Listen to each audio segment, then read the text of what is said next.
program inti pemerintah dan ada satu lagi moderasi beragama.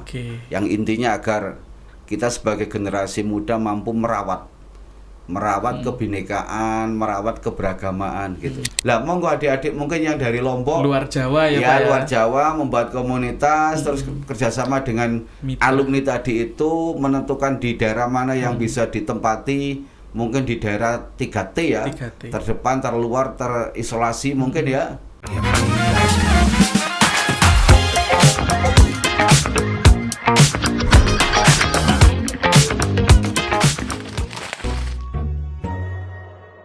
Assalamualaikum warahmatullahi wabarakatuh.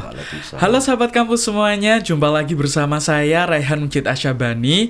Kali ini saya akan membersamai sahabat kampus semua yang sedang menyaksikan Maliki Podcast episode kali ini. Bagaimana sahabat kampus semua? Nggak kerasa ya, ternyata setelah ini kita sudah berada di penghujung semester ganjil. Sepertinya teman-teman sahabat kampus sudah nggak sabar buat mengisi liburannya dengan kegiatan-kegiatan yang positif. Tapi nih, buat teman-teman sahabat kampus yang semester 5, liburannya mungkin akan lebih menyenangkan, lebih memberikan efek yang luar biasa ya. Karena liburan dari teman-teman semester 5 sahabat kampus akan diisi dengan KKM. Dan sepertinya sahabat kampus juga penasaran ya, KKM itu seperti apa sih di UIN Malang, kemudian programnya ada apa aja, kemudian temanya seperti apa, dan nanti penerapan KKM-nya itu seperti apa. Dan untuk membahasnya lebih dalam telah hadir nih di studio Maliki Podcast narasumber kita yang sangat luar biasa. Beliau merupakan Kepala Pusat Pengabdian Masyarakat LP2M UIN Maulana Malik Ibrahim Malang, Bapak Dr. Haji Saiful Mustafa MPDMA. Langsung saja kita sapa beliau. Assalamualaikum Pak Saiful. Waalaikumsalam warahmatullahi wabarakatuh. Masya Allah Pak Saiful ganteng sekali ya sahabat kampus hari ini. Menggunakan kaca hitamnya ini kayaknya sudah siap ya Bapak untuk mengisi materi hari ini. Mohon maaf bukan gaya-gayaan, agak kurang enak matanya. Oke, nggak apa, tapi kelihatan sudah sangat tampan sekali nih Pak Saiful ya. Baik Pak Saiful. Untuk presiden ya. Iya, cocok banget ini meneruskan presiden ke-9 sepertinya ya. Pak Saiful, sebentar lagi nih teman-teman sahabat kampus yang semester 5 akan melaksanakan KKM.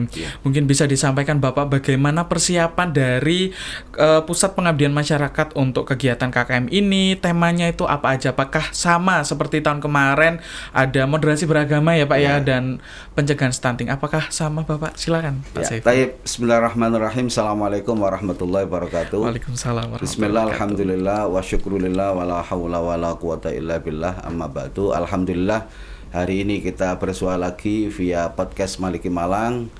Semoga kegiatan ini bermanfaat bagi adik-adik semua yang akan menjalankan aktivitas kuliah kerja mahasiswa ke depan. Salawat salam semoga tercurah pada junjungan kita Nabi besar Muhammad sallallahu alaihi wasallam. Sahabat Maliki Podcast, untuk persiapan dari Lembaga Penelitian dan Pengabdian Masyarakat atau LP2M UIN Malang untuk kuliah kerja mahasiswa ini sudah 99% sudah siap.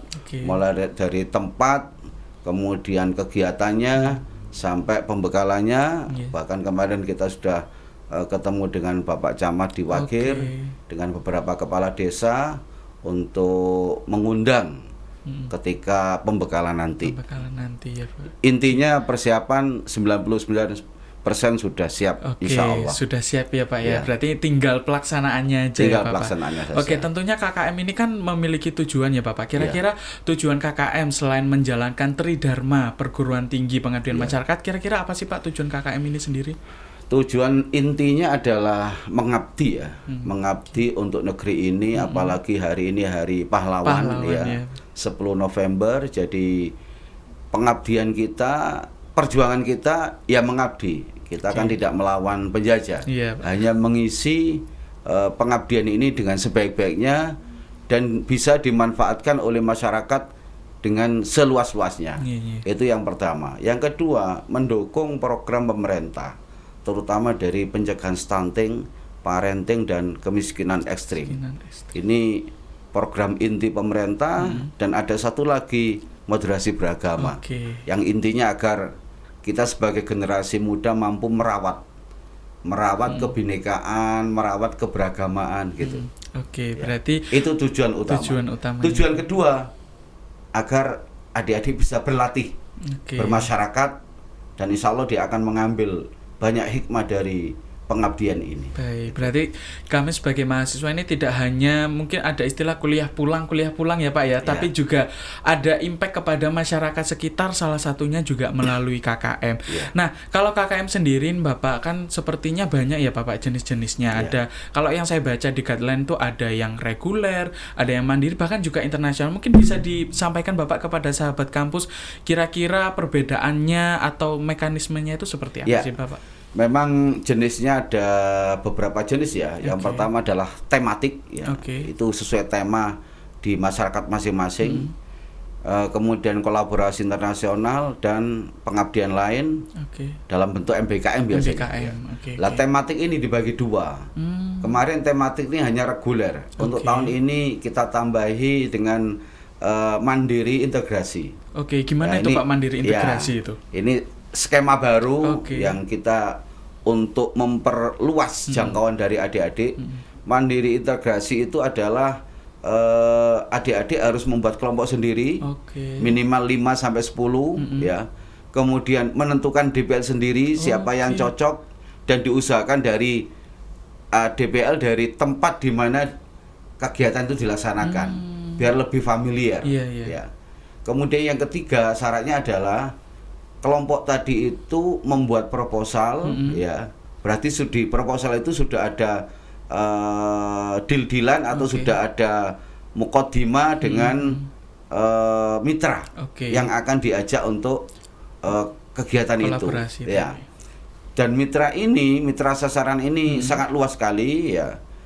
Contoh ya, kalau di dalam kampus ada di FKIK itu ya, Fakultas Kedokteran Ilmu Kesehatan. Di fakultas ini membuat kegiatan di wilayah Batu, semua puskesmas di wilayah Batu ya, untuk kegiatan KKM. Jadi mahasiswa Fakultas Kedokteran FKIK itu membuat KKM sendiri dengan bentuk pengabdian di puskesmas ya. Sama selama 40 hari. Nah, ini atau mungkin kayak di psikologi ya, ada mata hati care ya. Ya, itu yang ke sekolah-sekolah memberi trauma healing mungkin ya. Itu bisa diajukan sebagai KKM mandiri integrasi. Nah, ini yang silakan. Ini sangat banyak sekali ya. Mungkin prodi ya, yang punya desa binaan bisa mahasiswanya itu mengajukan proposalnya mengajukan proposalnya, kemudian bikin kegiatannya, kemudian ada tanda tangan lah ya dari mitra, persetujuan begitu bahwa mengadakan kegiatan bareng. Udah itu aja, bikin proposal singkat padat gitu. Ini yang pertama. Yang kedua, bisa dengan komunitas-komunitas lain ya. Ya yang di masyarakat ya, mungkin. Kalau Mas Jain dari mana? Saya kebetulan dari Hukum Keluarga Islam, Pak. Asalnya dari Kota Batu. Dari Kota Batu, di dekat sendiri ya. Mungkin di Kota Batu ada komunitas atau lembaga ya, dalam bentuk lembaga atau yayasan yang bergerak di pengabdian masyarakat. Kemudian Mas Mujahid ini membuat kelompok sendiri 10 orang, kemudian membuat proposal dengan lembaga itu ya, atau komunitas itu. Komunitas pengabdian tentunya ya. Kemudian udah singkat aja. Kemudian diajukan ke kita ya, ke LP2M ya. Dan adik-adik tetap harus mengklik skema mandiri integrasi. Ya, itu aja. Simple. Sebetulnya sama dengan reguler, cuman dia membentuk kelompoknya sendiri ya. Kemudian penentuan menentukan proker sendiri, tentunya bersama mitra ya, mitra yang dibuat kerjasama tadi, dan bisa menunjuk DPL. Mungkin saya cocok dengan dosen DPL ini karena asli Batu, ya. Anak putra daerah lah, nah, itu lebih efektif. Yang penting tagihan 5 tagihan tadi tetap ya. Terus berikutnya ini saya memperluas kegiatan karena UIN Malang ini sudah dibentuk alumni di berbagai kota, di berbagai provinsi. Beberapa bulan yang lalu, dalam tahun 2024 ini Pak Rektor sudah meresmikan di Lombok ya, di Kalimantan Selatan, Kalimantan Timur, di Sumatera, Lah monggo adik-adik mungkin yang dari Lombok, luar Jawa ya Pak ya. Luar Jawa membuat komunitas, terus kerjasama dengan alumni tadi itu menentukan di daerah mana yang bisa ditempati, mungkin di daerah 3T ya, 3T. Terdepan, terluar, terisolasi mungkin ya, itu lebih efektif. Ya, nggak apa-apa, silakan. Ini yang mandiri integrasi. Yang reguler ya seperti biasa, reguler ya di Kabupaten Malang. Oke. Kemudian tentunya kan ada yang internasional ya Pak ya. Kira-kira teman-teman pasti juga kepingin gitu. Kira-kira kalau internasional ini mekanismenya seperti apa Pak? Kalau internasional yang penting satu, dia punya kemampuan ya, punya kemampuan salah satu bahasa internasional lah. Kalau nggak Arab ya Inggris itu ya. Kalau UIN Malang saya pikir aman ya Pak, karena ada PKBBA. Iya, ada PKBBA 1 tahun, ada bahasa Inggris, PKBBI juga. Insya Allah kalau masuk UIN Malang, kalau dari sisi bahasa Insya Allah aman lah. Ya Pak ya. Sak nggak bisa-bisanya sih bisa. Nah, itu paling tidak perkenalannya sudah bisa ya Pak ya. Artinya saya pikir udah clear, nggak ada masalah kalau bahasa. Mungkin tinggal nyali mentalnya harus ya Pak mentalnya dibangun karena kita bertemu dengan berbagai macam orang dan itu dengan kultur budaya yang berbeda, bahasa yang berbeda. Tapi menurut saya ini pengalaman yang menarik bagi saya, menurut saya. Jadi kalau adik-adik punya nyali, ini kesempatan baik ya untuk berkhidmat, mengasah diri di level internasional. Baik, untuk berarti program dari jenis-jenis KKM yang tahun ini sangat beragam ya Pak ya? Ya, beragam. Beragam sekali, ada yang mandiri, integrasi, reguler, bahkan juga internasional. Artinya bahwa sahabat kampus tidak hanya mengabdi untuk masyarakat dalam negeri ya Pak ya, tapi juga untuk bisa ke luar negeri gitu ya, untuk mengangkat reputasi UIN Malang unggul bereputasi internasional. Tidak hanya UIN Malang sebenarnya saya. Jadi rekognisi itu tidak hanya untuk lembaga atau institusi, juga untuk prodi. Ya, ketika mau akreditasi, juga untuk rekognisi adik-adik yang bersangkutan. Ya, dia punya sertifikat pengabdian level internasional kan gagah ya. Betul. Dan mumpung bareng-bareng ada yang melindungi yaitu lembaga, jadi lebih safety-nya lebih kuat. Baik, tentunya selama KKM ini kan mereka tidak hanya sekedar datang mengunjungi tempat KKM ya Pak ya. Tentunya ada juga program kerja atau kegiatan yang akan dilakukan. Kira-kira kegiatan pengabdian masyarakatnya seperti apa sih Bapak? Program kerjanya secara garis besar kita bagi dua ya. Program keagamaan dan program kemasyarakatan. Baik. Kalau keagamaannya itu seperti apa? Program keagamaan ini ya sebetulnya rutinitas ya, rutinitas tapi kita buat proker. Contohnya wajib sholat 5 waktu. Ya toh. Sebenarnya kan itu sudah kewajiban agama ya. Betul. Nah, cuman di KKM ini kita paksa untuk jamaah 5 waktu, uswah hasanah terhadap masyarakat sekitar. Terus kemudian one day one juz. Berarti ngaji di masjid? Iya, di masjid atau musola ya. Habis maghrib atau habis subuh ya. Pakai loudspeaker biar syiar. Syiar. Dan itu ternyata dampaknya luar biasa sekali terhadap masyarakat sekitar dan terutama adik-adik. Karena dengan membaca Al-Qur'an di masjid ya, dengan pengeras suara itu orang kaget, loh ini ada apa kok seperti puasa. Betul, ternyata anak UIN KKM. Nah gitu. Yang penting adik-adik nanti komunikasi dulu 1-2 hari dengan ketua takmir atau ketua musola atau ke masyarakat lah. Termasuk bagian dari prokernya adalah secara keagamaan sholat 5 waktu, one day one juz ya. Jadi kalau 40 hari ya 40 juz ya, 1 kali hatam plus tambah 10 juz ya Pak ya. Ini menurut saya bahasa keagamaan ini bagus untuk mempererat ukhuwah antara adik-adik yang baru datang dengan masyarakat. Terutama ketika di masjid habis sholat, kan pasti ditanya dari mana, di acara apa dan seterusnya. Itu komunikasi yang tidak sengaja tapi itu sangat efektif sekali. Terus yang berikutnya, kegiatan di masyarakat yang sifatnya keagamaan ya harus diikuti.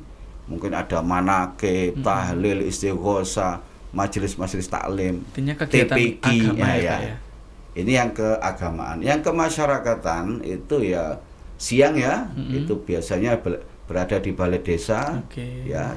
Jadi atau di sekolah, mungkin ya kantor pusatnya ya, pusat kegiatannya mungkin di balai desa atau di sekolah. Tergantung nanti biasanya ya. Pihak kepala desa itu biasanya membagi ya.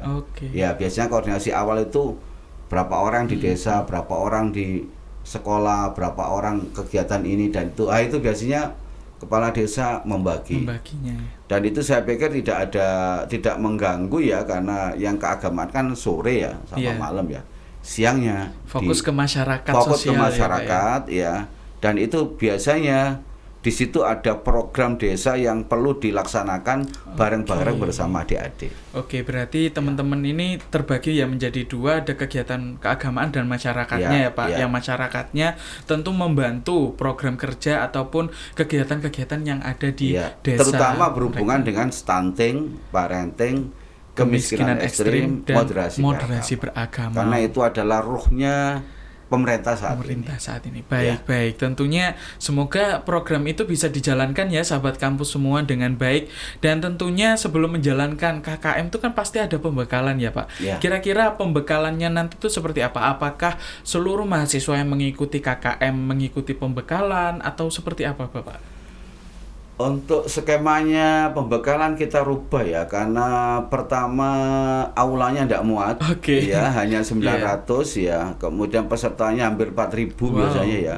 Tahun kemarin 3.600 sekian yang untuk reguler untuk Desember Januari, yang sisanya biasanya yang ikut Juli Agustus ya. Jadi nanti untuk pembekalan ini kita laksanakan sebetulnya tanggal 27-28 November. Ternyata itu berbarengan dengan pilkada ya, jadi kita undur bulan Desember ya, di minggu awal, karena kita mengundang Pak Camat, mengundang Kepala Desa, kemudian DPL dan Ketua Kelompok saja. Ya, Ketua Kelompok saja. Biasanya yang tahun-tahun lalu itu ada 250-an kelompok ya. Berarti ada 250 ketua yang kita undang. Plus 250 DPL. Kan satu kelompok satu DPL. Ya, berarti 500 undangan. Plus kepala desa sama camat. Biasanya kepala desa itu kemarin kita undang 100 lebih dikit lah. Berarti ada 600 sekian yang kita undang, dan insya Allah itu cukup kalau lantai 5 ya. Ya, karena kapasitasnya 900 maksimal itu. Itu. Berarti tentunya pembekalan nanti diwakilkan ya Pak ya untuk ketuanya saja. Terus kalau untuk anggotanya sendiri nanti bagaimana Mungkin Pak? bisa mengikuti live streaming. Berarti nanti ada live streamingnya ya Pak? Live streaming ya. Sekalian mengikuti podcast saya ini saat ini ya. Sudah lebih dari cukup ya. Baik. Nanti kalau kurang paham bisa mengikuti live streaming di awal bulan Desember. Ya, mungkin tanggal 3 sampai tanggal 6 lah insya Allah di antara itu. Baik, tentunya selama KKM juga ya Pak, pasti setelah melakukan program kerja atau kegiatan itu, kira-kira teman-teman sudah selesai nggak Pak tanggungannya? Mereka hanya melaksanakan KKM-nya saja, atau mungkin ada laporan kegiatannya juga sih Bapak? Ya, pasti ya, setiap kegiatan ada laporan hasil kegiatan. Ini seperti tahun-tahun yang lalu, laporannya dalam bentuk 5 tagihan. Apa saja itu Pak? Yang pertama adalah laporan akademik. Di situ singkat padat saja, yang penting kegiatan per hari apa, terus dilampiri oleh foto dan mungkin surat menyurat ya, secara administrasi dilampirkan ya. Itu laporan akademik, di buku pedoman ada, nanti ada covernya, disetujui oleh DPL dan saya sebagai kepala pusat sudah cukup. Yang pertama. Yang kedua ada video pendek. 5-7 menit saja. Itu videonya berisi tentang apa Pak? Berisi tentang selama kegiatan ya, singkat-singkat aja ya. Bukti laporan dalam bentuk video ya. Entah itu foto-foto kegiatan, slide-slide gitu ya. Biar cepat. Makanya saya batasi 7 menit maksimal ya. Iya, maksimal biar orang melihat tidak lama-lama. Tidak bosan ya Pak. Iya, kalau lama-lama bosan. Ya kalau satu kelompok, kalau 200 kelompok kan ya cukup. Kalau 5 menit cukup, bagus. Yang penting kontennya itu sudah mewakili semua kegiatan selama 40 hari itu. Ya, selama KKM. Ini yang kedua. Yang ketiga, news online ya, 350 kata. Ya, itu bisa di mana-mana, di fakultas sudah punya. Kalau ingin gratis ya, di UIN Malang ini sudah banyak kerjasama ya dengan media-media begitu seperti Jatim Online, Malang Online, Times ya kan, ya, NU Online, dan itu sudah nggak usah bayar karena kampus sudah membayarnya.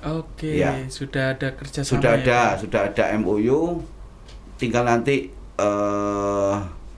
berhubungan dengan Humas UIN Malang. Media online apa saja yang kerjasama dengan UIN. Baik. Atau Kompasiana itu gratis, cuma terlalu banyak iklannya. Persyaratannya. Iya. Enggak, iklannya terlalu banyak. Ya enggak recommended lah bagi saya. Enggak saya sarankan. Baik. Kira-kira ada laporan lain enggak, Pak? Kira-kira untuk laporan lain ditambah jurnal ya. Berarti jurnal pengabdian jurnal, ya, karena biar bisa dibaca oleh semua orang ya. Syukur-syukur kalau bisa tembus jurnal internasional ya. Keren, meskipun datanya dari pengabdian banyak sekali ya. Data dari pengabdian dijadikan jurnal internasional, itu tergantung nanti bagaimana DPL meramu dengan adik-adik ya. Karena di bawah bimbingan DPL. Dan yang terakhir sertifikat. Sertifikat itu sertifikat seperti apa? Sertifikat ini dari mitra. Dari mitra, kopnya mitra, yang tanda tangan mitra, nomor mitra, ya stempel mitra. Contohnya sertifikat karya KKM diberikan kepada Saiful Mustafa yang telah melaksanakan kegiatan masyarakat, pengabdian masyarakat dalam bentuk membuat perpustakaan mini di Masjid Al-Ikhlas, umpama ya, pada kegiatan KKM tanggal sekian sampai tanggal sekian. Nanti yang tanda tangan ketua takmir, ya, stempel takmir, gitu. Berarti sertifikat ini sebagai bukti kalau teman-teman tuh sudah melakukan KKM. Sudah melakukan KKM dan pengabdiannya itu dimanfaatkan oleh masyarakat. Itu yang paling penting menurut saya. Berarti mungkin kalau dari arsitek mendesain gapura sama ya. Nah, itu desain itu kan sudah dimanfaatkan. Lah ini menurut saya yang paling penting adalah sekecil apapun yang dilakukan oleh adik-adik mahasiswa bisa dimanfaatkan oleh masyarakat sekitarnya. Ya. Buktinya apa? Ini ada sertifikat. Nah, itu aja. Baik, tentunya tidak hanya sekedar administrasi ya Pak ya, tapi juga banyak sekali laporan yang harus dilaksanakan gitu ya. Itu tadi termasuk kewajiban dari peserta KKM atau seperti apa? Atau ada kewajiban lain Pak, kira-kira mungkin minimal berapa SKS atau kewajiban lain Pak yang harus dipenuhi untuk mengikuti KKM? Adik-adik ini kan untuk KKM di semua prodi itu kan hanya 2 SKS ya. Cuman yang MBKM 20 SKS. Tapi MBKM itu ada di fakultas, ada di prodi yang 18. Yang 2 SKS ada di LP2M untuk mengisi nilai KKM itu. Ya. Artinya semua prodi sama, bobot SKS-nya 2 SKS. Baik. Berarti untuk yang terpenting tadi dari LP2M memberikan 2 SKS ya Pak ya, untuk yang KKM. Bagi yang ingin MBKM untuk bisa ke KKM diintegrasikan ya Pak ya. Itu dikonversikan 2 SKS juga dari LP2M. Nah, tentunya teman-teman juga pasti bertanya Pak, tadi yang mengenai KKM mandiri integrasi. Itu kira-kira apakah bisa lintas jurusan atau hanya boleh satu jurusan satu fakultas? Bebas juga boleh, ya Pak ya. Satu jurusan boleh lintas jurusan, bebas saja. Baik. Dan tempatnya bisa di mana saja ya Pak? Bisa di mana saja di seluruh Indonesia. Yang penting ada mitra yang diajak untuk kerjasama ya. Nanti untuk surat izinnya kita sediakan, tinggal adik-adik mendownload di website LP2M. Baik. Di seluruh Indonesia. Baik, berarti teman-teman harus sering melihat ini ya, websitenya LP2M ya Pak ya, untuk update informasi seperti itu terkait KKM.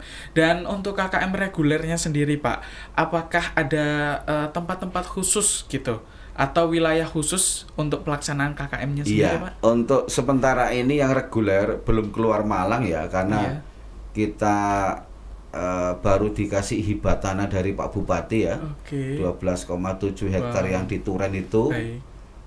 Kompensasinya adalah ikut membantu program Kabupaten Malang ya, terutama di 4 item tadi, kemiskinan ekstrim, stunting, parenting, dan moderasi beragama. Lah kemudian udah kita petakan kemarin, kita ke koordinasi dengan beberapa camat dan kepala desa. Ada camat Wagir, ada camat Poncokusumo ya. Kita nanti pilih beberapa kecamatan, tidak semua kecamatan ya. Kecamatan yang di situ tingkat stunting parentingnya dan kemiskinan ekstrimnya tinggi. Nah itu nanti tidak semua kecamatan dan tidak semua desa di kecamatan itu. Berarti hanya tertentu saja ya Pak? Hanya tertentu. Yang memenuhi kriteria 4 tadi ya. Itu dan itu nanti kita sudah koordinasi dengan camat dan kepala desa. Dan nanti untuk kelompoknya bisa berkoordinasi waktu pembekalan. Karena insya Allah semua kepala desa kita undang untuk hadir di Malang mengikuti pembekalan bersama. Bersama DPL dan ketua kelompok, camat, kepala desa. Baik. Luar biasa sekali ya sahabat kampus. Ternyata memang dari Pusat Pengabdian Masyarakat sudah mempersiapkan dengan sebaik mungkin ya Pak untuk pelaksanaan KKM di tahun akademik 2023-2024. Pak Saiful, sebelum kita menutup perjumpaan pada episode kali ini, ada yang ingin disampaikan Pak Saiful kepada sahabat kampus semua yang akan melaksanakan KKM pada tahun ini? Silakan. Mungkin begini adik-adik ya, terutama di kewajiban adik-adik sebagai peserta KKM ya, satu segera daftar. Karena waktunya hanya sampai tanggal 20. Tinggal sebentar November lagi berarti ya Pak ya, selesai. Tanggal 20 November, kemudian semua harus daftar melalui SIAM. Baik itu yang MBKM ya, mandiri, reguler, kolaborasi internasional, semuanya harus melalui SIAM tadi. SIAM. Karena kalau nggak daftar dia tidak bisa upload laporan. Ya.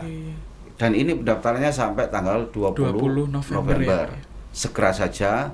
Kemudian setelah itu isi fakta integritas ya, karena di situ banyak item yang perlu dipegangi oleh adik-adik, terutama bersedia untuk mengikuti aturan-aturan yang telah ditetapkan oleh universitas, bersedia mengikuti aturan yang sudah berlaku di masyarakat biar tidak kontraproduktif ya, dan bersedia untuk menjaga jiwanya.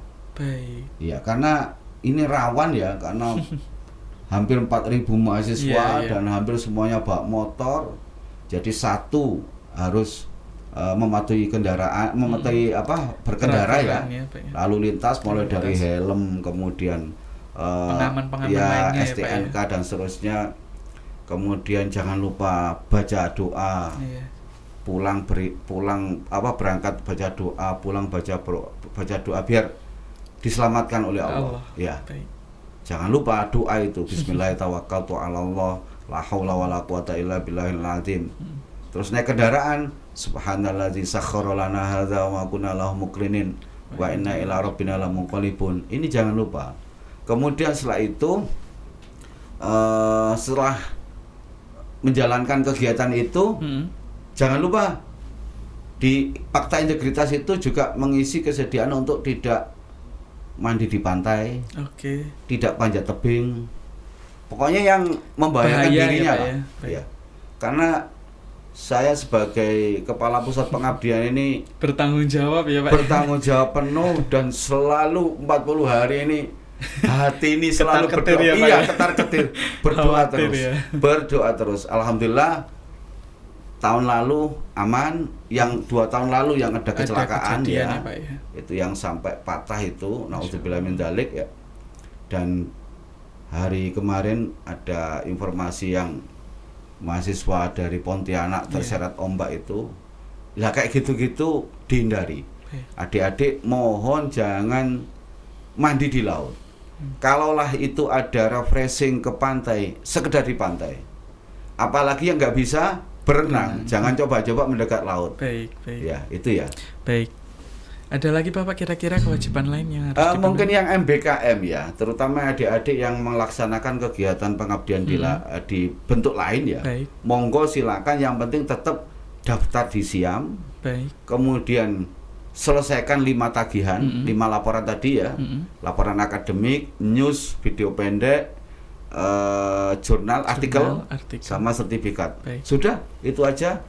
Jadi selamat mengikuti KKM dalam bentuk yang variatif. Oke. Ya, tidak hanya reguler, ada mandiri integrasi ya, ada kolaborasi internasional, ada MBKM. Baik. Dan pengabdian lain. Pengabdian lainnya. Luar biasa sekali ya sahabat kampus, ternyata UIN Malang melalui LP2M-nya, Pusat Pengembangan Pengabdian Masyarakat, memberikan kesempatan ya buat sahabat kampus untuk bisa terus mengembangkan diri melalui KKM dengan bentuk yang sangat variatif. Luar biasa sekali sahabat kampus. Tidak terasa kita sudah berada di penghujung episode kali ini. Ada pesan terakhir Bapak kira-kira yang ingin disampaikan kepada sahabat kampus? Ya, untuk adik-adik, mari kita niati dengan niat yang tulus, niat yang mengabdi yang ikhlas ya, agar sekecil apapun yang engkau berikan kepada masyarakat itu akan dikenang oleh masyarakat dan mampu memberi sesuatu kepada masyarakat. Baik. Dan jangan lupa dalam setiap kegiatan selalu berdoa kepada Allah agar selalu dilindungi dalam setiap perjalanan dan kegiatan. Semoga lancar, barokah, manfaat. Amin. Ya. Semoga lancar, barokah dan manfaat. Amin. Luar biasa sekali sahabat kampus semua. Tidak terasa kita sudah berada di penghujung episode kali ini. Selamat menjalankan KKM bagi mahasiswa semester 5 UIN Maulana Malik Ibrahim Malang. Semoga memberikan dampak yang sangat positif untuk teman-teman dan bisa memberikan dampak tidak hanya untuk diri sendiri tapi juga untuk masyarakat sekitar untuk mewujudkan UIN Maulana Malik Ibrahim Malang kampus yang unggul bereputasi internasional.